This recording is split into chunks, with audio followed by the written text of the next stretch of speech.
Je ne sais ce que Max Gallo aurait pensé du moment où nous sommes, où la fièvre des commémorations nous tient, pendant que d'un autre côté le sens disparaît des institutions que notre histoire nous a léguées, une séparation des pouvoirs battue en brèche,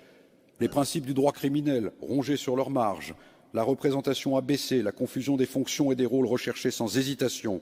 les libertés publiques compromises, le citoyen réduit à n'être plus le souverain, mais simplement l'objet de la sollicitude de ceux qui le gouvernent et prétendent non le servir, mais le protéger, sans que l'efficacité promise, ultime justification de ces errements, soit jamais au rendez-vous.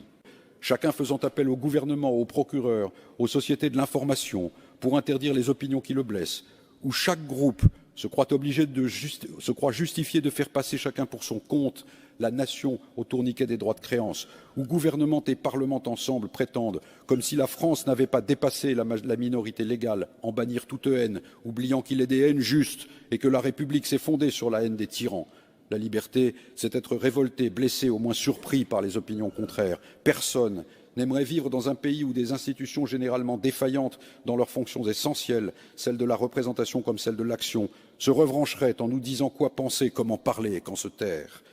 En un siècle d'histoire constitutionnelle, nous aurons vu se succéder le système des partis, le système de l'État, le système du néant. Je ne crois pas que Gallo ait souscrit à cette substitution du lapin de Garenne aux citoyens libres, que nous prépare cette formule imbécile répétée à l'envi depuis 20 ans que la sécurité est la première des libertés. À cette aune, pas de pays plus libre sans doute que le royaume de Staline ou celui de Mussolini. Après Rocroi, après Valmy, après Bir Hakeim, voici la sécurité,